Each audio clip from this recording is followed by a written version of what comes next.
अपार बहुमत से हमको फिर से लोग मौका दिया है और मैं उसको बखूबी अपनी जिम्मेदारी का निर्वहन करने को तैयार हूँ। एक एक समस्या पर हम लगे हुए हैं कि और बेहतरी का इंतजाम किया जाए। अधिवक्ता सबसे ज़्यादा उस समय दुखी होता है जब उसको अपने न्यायालय में या अपने काम करने में कोई मान सम्मान पर ठेस पहुँचे। उस बात को मैं आड़े हाथ लेता हूँ। अधिवक्ताओं के मान सम्मान के हित में मैं हमेशा अपने आप को अग्रसर रखता हूँ कि उनके मान सम्मान में कोई कमी ना हो। मेरी बहन लोग जो अधिवक्ता लोग हैं कहीं भी लड़के लोग से या जेंट्स लोग से कहीं कम नहीं पड़ रही और उन लोगों को एक एक समस्या के बारे में हम लोगों की पैनी नज़र आती है कि उनके साथ कुछ भी ये नहीं हो, गड़बड़ और नहीं हो। उनके पूरे सुरक्षा की जिम्मेदारी हम लोग पे है और उसको जिम्मेदारी हम लोग अपने ऊपर लेते हैं।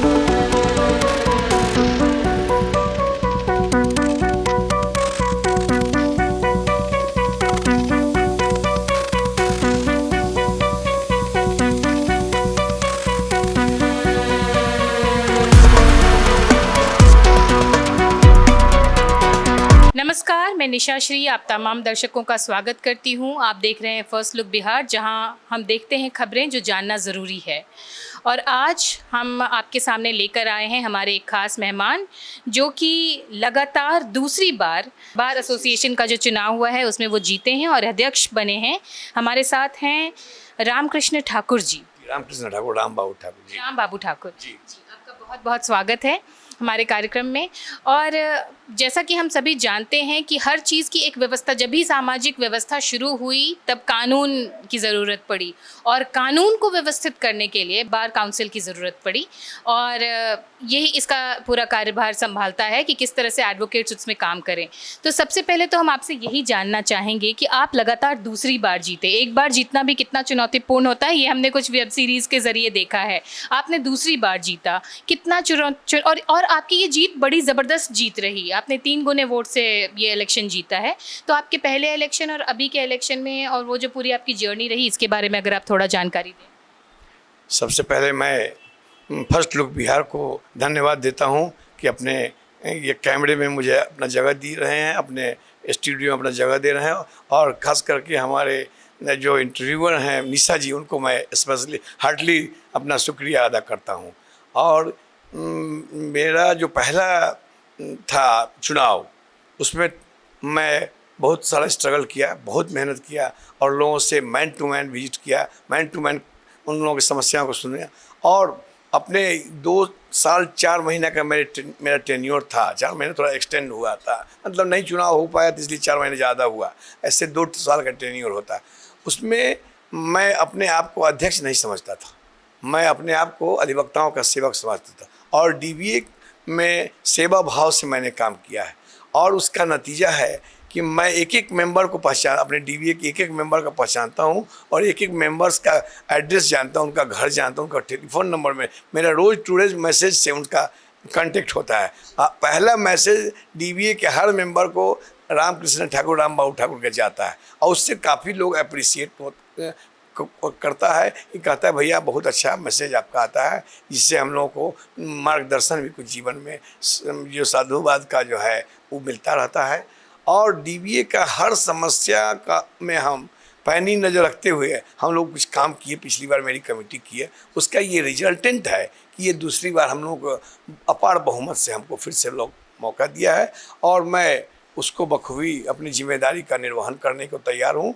एक एक समस्या पर हम लगे हुए हैं कि और बेहतरी का इंतजाम किया जाए, जो अगर फिर हमको अगर मौका मिले तो लोग नवाजा जाए, इसी तरह से हमको नवाजा जाए, उसका मैं ऋणी हूँ। आपको जिस तरह से पसंद किया जा रहा है, जिस तरह से जितने भारी वोटों से आप जीते, इस बात से ये क्लियर है कि आप जो एडवोकेट्स हैं उनकी समस्याओं को आप सुलझा रहे हैं और इसीलिए उनका विश्वास आपके प्रति है। मैं अगला सवाल यही करना चाहूँगी कि अधिवक्ताओं की समस्या होती क्या है, इसके बारे में। देखिए, सबसे पहले अधिवक्ताओं की समस्या होती है मान सम्मान की और बार और बेंच का कोऑर्डिनेशन।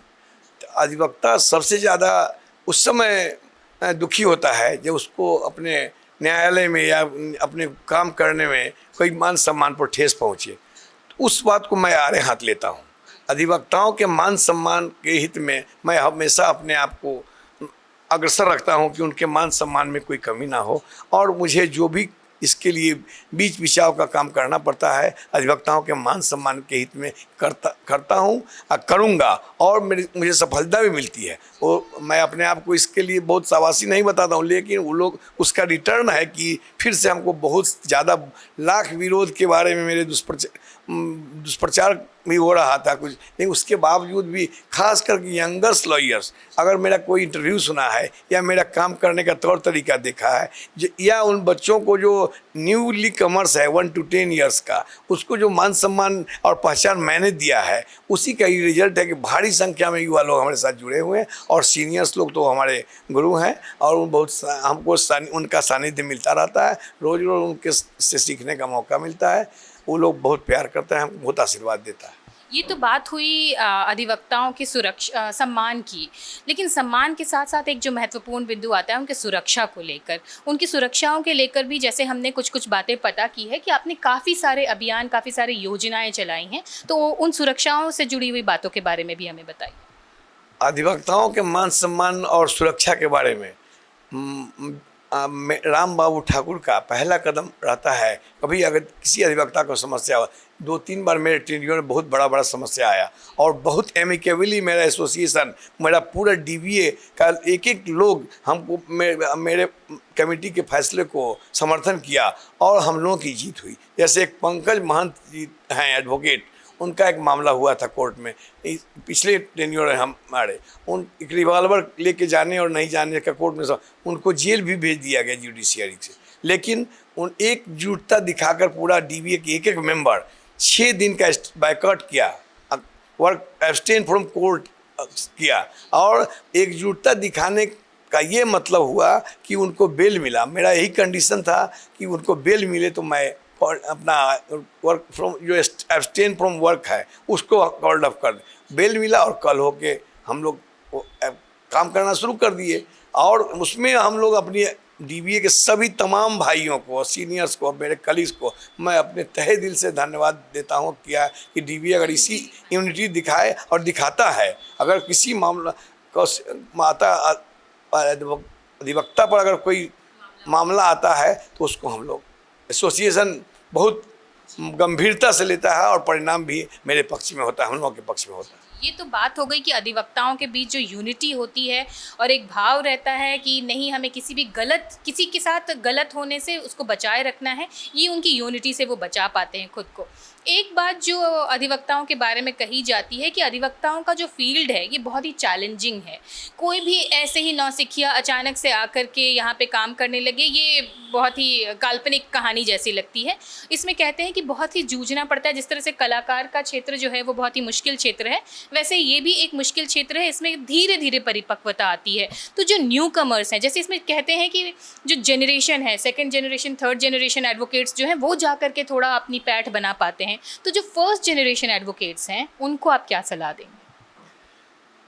देखिए, अभी जो न्यू कमिंग कलीग्स हैं हमारे, जो बहुत अच्छे लोग आ रहे हैं, बहुत अच्छे बच्चे आ रहे हैं, बहुत अच्छी पढ़ाई करके बहुत लोग आ रहा है, उन लोग का जो हम लोग जितना फेस किए हैं, जो यहाँ डिफ़िकल्टीज फेस, उन लोग हम लोगों से बहुत बेहतरीन तरीके से काम कर रहा है, और उसके रिजल्ट भी उन लोगों के पक्ष में जा रहा है। उनको अच्छा ब्रीफ है, और उनको उनकी हर समस्याओं को सुनने के लिए हमारा एसोसिएशन बैठा हुआ है, हम लोग बैठे हुए हैं, मेरी पूरी कमेटी, और उनके एक समस्या को हम लोग निवारण करते हैं, और उनको मोरल बूस्टअप से लेके अगर कोर्ट में कहीं कोई उनके काम में बाधा हुआ तो उसके लिए हम लोग तैयार रहते हैं। कोर्ट से आपसी तालमेल करके, जो जुडिशियरी का जो फेटर्निटी का लोग हैं उनसे बात करके जो, और उनकी समस्या का समाधान करते हैं। और वो लोग हाईली मोरली बूस्टअप हैं, बहुत अच्छे लोग हैं, और उनके लिए खास करके एसोसिएशन एक साया की तरह खड़ा है और रहता है हमेशा तैयार कि उन लोगों को कोई डिफ़िकल्टी नहीं, उन लोगों के साथ हम लोग हमेशा है। उनके लिए हम लोग कभी कभी मीटिंग्स भी करते हैं, कोई सेमिनार्स भी हो रहा है, और भी मेरा प्लानिंग है कि नए बच्चों के लिए जो कुछ ट्रेनिंग प्रोग्राम और सेमिनार्स भी हो, इससे आपसी लोगों में इंटरेक्शन हो, सीनियर जूनियर्स में का जो पहचान बने, इस पर भी हम लोग काम कर रहे हैं, करेंगे। मतलब आप ये कहेंगे कि generation is no barrier, quality and एकदम परफेक्ट, एब्सोल्युटली क्वालिटी अच्छा आ रहा है। उसको हम लोग जिस तरह से किए हैं एक्स्ट्रा, उसको उन लोगों को उतना कहें, लेकिन उन लोगों को कम समय में ज़्यादा सफलता मिल रही है और मिलेगी। इसका हम भी अपने गुरु से, भगवान से विश करते हैं कि बच्चे लोग आ रहे हैं, और उन लोगों का, अगर हम लोग कोर्ट में बैठे रहते हैं, उन लोगों का आर्गूमेंट सुनते हैं, तो हम लोग भी गदगद हो जाते हैं कि मेरा डीबीए में एक ब्राइटिंग स्टार्स लोग आ रहा है जो इस डीबीए का नाम रोशन करेगा। करेंगे जी। तो ये तो एक पॉजिटिविटी वाला माहौल है बार एसोसिएशन के अंदर अगर देखा जाए। एक और सवाल जब आता है, एक मुद्दा कि महिला अधिवक्ता हैं, तो महिला अधिवक्ताओं की सुरक्षा के लिए और फिर उनको, क्योंकि जाहिर सी बात है जब कोर्ट परिसर है वो एक खतरनाक सेंसिटिव एरिया माना जाता है, लेकिन महिला अधिवक्ताएं ये कह करके उस विधा को छोड़ तो नहीं सकती हैं, तो उनके लिए किस तरह का माहौल होता है? देखिए, हमारे यहाँ बहुत सारी महिला बहन लोग अभी अधिवक्ता के रूप में आ रही हैं, और बहुत अच्छे परिवार से और अच्छे बैकग्राउंड से लोग आ रहा है। बहुत ईमानदारी से, बहुत स्ट्रगल कर रही हैं, बहुत अच्छा उसका रिजल्ट भी हो रहा है।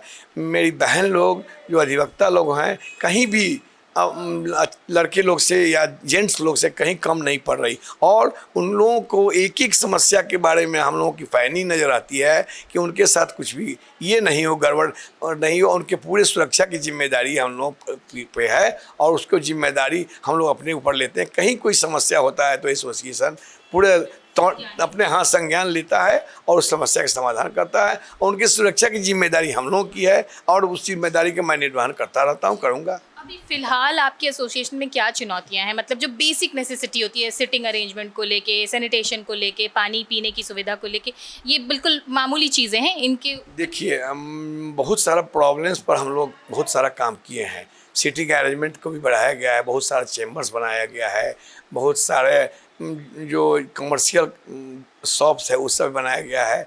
अपने एसोसिएशन के इनकम्स को बढ़ाया गया है। पिछली एडॉक कमेटी भी बहुत सारी जो बिल्डिंग का जो मंत्रालय की तरफ से आया है, हमारे जो अभी एमपी है, लोकल एमपी, उनके तरफ से भी प्रयास जारी है, और लोगों के बैठने के लिए भी प्रबंध किया जा रहा है। उसमें बहुत सारा काम आगे बढ़ा है। एक मल्टी स्टोरी बिल्डिंग बनने की बात हो रही है, और उसमें बहुत आगे काम बढ़ा है, और उसको हम लोग भी पिछली कमेटी की जो अच्छा काम सब शुरू किया है, जैसे सोलर पैनल का भी काम शुरू हो गया है। यहाँ इस 25 मेगावाट सोलर पैनल काम ज़मीन पर आ गया, शुरू है काम। दिल्ली की टीम आई है, वो भी हमारे राजभूषण निषाद जी जो हमारे मंत्री हैं, उन्हीं के द्वारा किया। उनका बहुत हमारे योगदान है, हमारे एसोसिएशन पर ध्यान है, और वही पेयजल का भी बहुत सारा काम उनके माध्यम से कराया गया है। उनके मंत्रालय के द्वारा बहुत सारा एक्वागार्ड फिल्टर्स वगैरह लगाया, बड़ा बड़ा प्लांट, जिससे वकील लोग को पानी के मिल रहा है। सीटिंग अरेंजमेंट का कुछ दिक्कत है, उसको भी बहुत सॉल्व किया गया है, उस पर मेरा पूरा ध्यान है।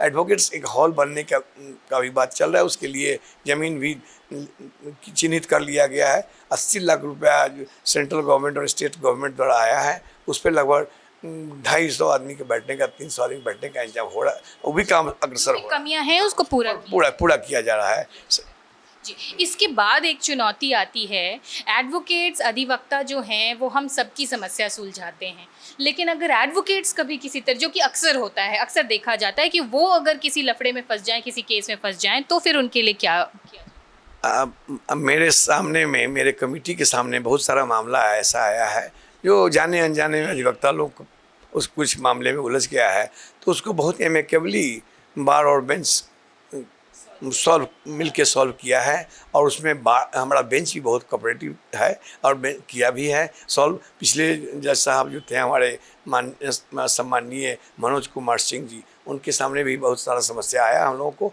लेकिन वो बेंच भी हमेशा कोऑपरेटिव है। मोस्टली किस तरह की समस्या में फंसते हैं? किसी आपसी विवाद में, किसी मुकदमे में फंस गए, या कोई हमला उन पर हुआ, कोई स्नैचिंग उन लोगों के साथ हो गया, या किसी तरह का कोई क्रिमिनल एक्टिविटी कोई के शिकार हो गए, उस मामले में ज़मीनी विवाद है, तो उसमें हम लोग अपने अधिवक्ता भाई के लिए आगे बढ़ के बहुत मामले को सुलझाते हैं।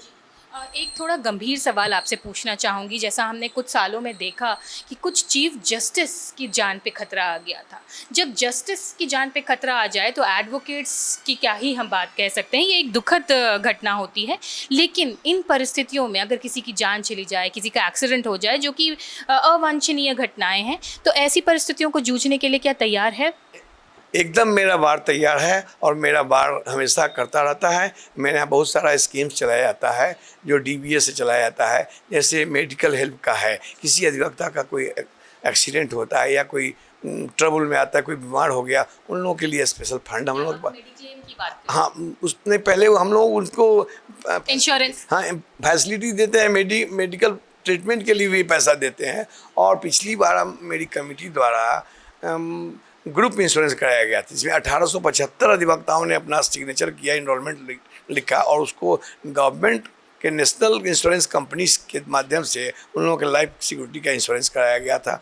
और इस बार मैं अपने चुनावी घोषणा में कहा, अपने जो जनसंपर्क अभियान में वादा किया हूँ कि उसको इस बार मैं ग्रुप इंश्योरेंस नहीं, हमारी कमेटी से मिलके, हमारी कमेटी के लोग के साथ मिलकर हम उसको मेडिक्लेम अच्छे हॉस्पिटल से 2-3 हॉस्पिटल से टैग करा के मैं हर अधिवक्ताओं का मेडिक्लेम का इंश्योरेंस कराऊंगा। और दूसरा कि हम लोग पिछली बार मेरी कमेटी पहले हमारे यहाँ डेथ क्लेम पे 25,000 रुपया मिलता था, मेरी कमेटी द्वारा उसको बढ़ा के 55,000 किया गया है। और किसी भी अधिवक्ता का अगर निधन होता है किसी वजह से, तो उनके वारिस को 2 दिन के अंदर में हमारी कमेटी जो है वहाँ से 55,000 रुपया उनके परिवार को दिया जाता है। उसको मैं इस बार अपने घोषणा पत्र में समूह से वादा किया हूँ कि हमारी कमेटी के माध्यम से हम लोग चाहेंगे कि उसको 1 लाख पूरा किया जाए। मतलब कि ये जो आप बातें कह रहे हैं, जो अमाउंट्स कह रहे हैं, जिस तरह से आपने योजनाएं बनाई हैं, उससे ऐसा लगता है कि बार एसोसिएशन एक परिवार की तरह डील करता है अपने अधिवक्ताओं के साथ। ठीक है, ये आपकी संस्थान की बात हो गई, लेकिन जाहिर सी बात है कि हर संस्थान का काम होता है जनता को सुविधा देना। तो जो हमारा क्षेत्र है, यहाँ से जुड़े कुछ पिछड़े गांव हैं जिनको जानकारी की बहुत अभाव रहता है, और कई बार जानकारी के अभाव की वजह से वो कानून का फ़ायदा नहीं उठा पाते हैं। तो उन लोगों को क्या करना चाहिए, किस तरह से वो आपको अप्रोच करें, इसके बारे में बताएं। देखिए, ऐसे मेरे एसोसिएशन का डिस्ट्रिक्ट बार एसोसिएशन का ऑफिस बना हुआ है, वहाँ बहुत सारे स्टाफ्स हैं और हमारा जो पदाधिकारी है, कोई ना कोई पदाधिकारी वहाँ किसी दिन मिलता ही जुलता है लोगों से। कोई समस्या अगर पब्लिक का समस्या है तो उसको भी हम लोग सॉल्व करते हैं। और बहुत सारे हमारे अधिवक्ता भाई ये कुछ लीगल फोरम चला रहे हैं, उसमें वो लोग अपना फ्री लीगल सजेशन भी देते हैं। लेकिन समस्या ये है कि दुर्भाग्यपूर्ण बात ये है कि पब्लिक उन लोगों के पास बहुत नहीं पहुंच पाता, पहुंचने वाले की संख्या कम है। उसका एक ये भी कारण है कि फ्री का लीगल एड या फ्री का डॉक्टर मिलता है तो थोड़ा सा विश्वास करता है। लेकिन भरोसा करें और अच्छे लोगों के से बात करें, और जो लोग इस काम में लगा हुआ है वो लोग सही लोग हैं और कर भी रहा है। और एसोसिएशन के माध्यम से भी हम चाहते हैं कि एक काउंटर बनाया जाए फ्री लीगल सर्विस एड के लिए, जहाँ लोग अप्रोच करें। उसका हम डिस्प्ले भी करेंगे और लोगों को सूचना भी देंगे सोशल मीडिया के माध्यम से। अवेयरनेस प्रोग्राम का हम लोग भी है कि अवेयरनेस प्रोग्राम किया जाए जो सोसाइटी को जिससे लाभ हो, जो बचे, अपने फिजूल खर्ची से बचे। और हम लोग ये भी रखते हैं कि कोई किसी क्लाइंट को कोई ठगी का महसूस नहीं हो, इस पर भी हम लोगों का ध्यान रखते हैं। उसके लिए हम लोग कमेटी बना के रखते हैं कि कोई अगर क्लाइंट का भी कोई समस्या होता है आपसी उन लोगों का कोई, तो उस पर भी हम लोग कड़ी निगरानी रखते हैं। मतलब पूरी तरह से आप एक चाक चौबंद व्यवस्था बनाए रखते हैं ताकि जो आम जनता है जो अपनी समस्या लेकर के आए, और जो अधिवक्ता हैं वो भी पूरी तरह से अपने जो कार्य हैं कानूनी व्यवस्था को संभाल के रखना या कानूनी न्याय दिलाना, उसको आप सुचारू रूप से चलाने की पूरी कोशिश करते हैं। इसके अलावा मैं चाहूँगी, चूँकि आप उस संस्थान से जुड़े हैं, हमारे युवा दर्शक भी देख रहे हैं, आजकल सोशल मीडिया पर ज़्यादातर युवा दर्शक होते हैं, मैं चाहूँगी कि युवा दर्शकों को भी आप एक संदेश दें कि अगर वो इस संस्थान में अपना करियर बनाना चाहते हैं तो उन्हें क्या करना चाहिए। देखिए, युवाओं को सबसे पहले हम यही अपील करते हैं, अपने ब्राइटिंग स्टार्स जो मेरा युवा भाई लोग हैं 1 to 10 ईयर्स के न्यू कमर्स जो हैं, उन लोग सबसे पहले अपने सीनियर्स को रिगार्ड करना चाहिए। और उनके सीनियर अगर कोई कहीं से जुड़ा हुआ है, कोई ना कोई हर सीनियर से जुड़ा हुआ है, तो उनके सीनियर्स का आर्गूमेंट का क्या तरीका है, उनको लिखने का क्या तरीका है या लिखाने का क्या तरीका है, या कोर्ट के सामने वो कैसे प्रोड्यूस अपने आप करते हैं, सबसे पहले उन बच्चों को न्यू कमर्स को ये सीखना चाहिए। और जो हमारा डेकोरम और एडिकेट और डिग्निटी और सेंटिटी है, उसके बियॉन्ड नहीं जाना चाहिए। पहले उन लोगों से मेरा यही अपील है कि डिसिप्लिन के साथ अपने गुरुजन से काम को सीखें और पैसा का चिंता पहले नहीं करें। हम लोग भी बहुत स्ट्रगल किए हैं। एक रुपया भी कभी कभी हम लोग नहीं कमाते थे, शाम को उदास होकर हम लोग चले जाते थे, लेकिन फिर भी अपने आप को पेशेंस रखते थे कि नहीं, आज सीनियर क्या काम किए हैं, कैसे बोले हैं, कैसे ड्राफ्ट कराएं, उस चीज़ को देखते थे हम लोग। और उस पिटीशन को अगर हमको लिखने का नहीं मौका मिला तो उस पिटीशन को हम फाइल से निकाल के फोटो स्टेट कराते थे और उसको फिर घर पे ले जाके पढ़ते थे, कैसे लिखे हैं, कैसे बोले। और उसको करते करते हम लोग सीखे हैं, बहुत सिखाए भी हैं मेरे गुरु। और मेरे गुरु कहते थे कि पैसा तो घूम रहा है इस कोर्ट में, पूरे 52 बीघा के में पैसा कमी नहीं है, पहले काम सीखिए, पैसा तो आपके पीछे भागेगा। आप, मेरा यही उन लोगों से अपील है कि आप लर्नेड लॉयर हैं, आपके नाम के पहले लिखा था लर्नेड लॉयर मिस्टर फलाना, mister Thakur, mister Sharma, mister ये, आप जजेज लोग के ऑर्डर में लिखा रहता है। आप भी देखी होंगी बहुत सारा order, high court, supreme court का भी ऑर्डर रहता है, उसमें भी लिखा रहा लर्नेड। उसको बचाए रखने की जिम्मेदारी हम अधिवक्ताओं की और नौजवानों की खास करके। उनको यही संदेश है कि पहले काम सीखें और ईमानदारी से अपने काम करें, और पैसा तो उनके पीछे घूमता आएगा। एक समय आएगा कि पैसा उनको कहीं नहीं, इस प्रोफेशन बहुत अच्छा प्रोफेशन है, बड़े बड़े लोगों का यही शुरू हुआ है और ये प्रोफेशन बहुत सम्मानीय प्रोफेशन है। ऐसे ही इस प्रोफेशन में काला कोट और बैंड पहनता है तो प्रणाम करने वाले का संख्या बढ़ जाता है और आदर देने वाले का समय, लेकिन आदर पाने के लिए हमको पहले आदर देना पड़ेगा। मतलब हर प्रोफेशन का अपना एक एथिक्स होता है और उस एथिक्स को फॉलो करना बहुत ज़रूरी है। जी, तो अभी आप जो सुन रहे थे, हमारे जो बार एसोसिएशन के जो अध्यक्ष हैं, उनको आप सुन रहे थे उनकी बातें कि क्या किस तरह से हर एक मुकाम पे हर एक प्रॉब्लम को सॉल्व करने के लिए एसोसिएशन आपके लिए पूरी तरह से खड़ा है। आपको जो जनता है उनको सही जगह पे अप्रोच करना है, जो एडवोकेट्स हैं उनको फॉलो करना है अपने सीनियर्स के इंस्ट्रक्शंस को। तो तमाम जानकारियों के लिए आपको बहुत बहुत धन्यवाद कि आपने अपना बहुमूल्य समय दिया। Thank you Nisha ji, thank you first look Bihar. मैं तमाम अपने प्रेस साथियों को और प्रेस वालों को धन्यवाद देता हूं कि हम लोगों को ऐसा मौका मिला और मेरे बातों को आप लोग सुने और लोगों को सुनाएं। धन्यवाद। तो इसी के साथ इस चर्चा को देते हैं यहीं पर विराम, और आप बने रहिए हमारे साथ। आप देख रहे थे फर्स्ट लुक बिहार, और प्लीज़ इसे लाइक और सब्सक्राइब करना ना भूलें। धन्यवाद।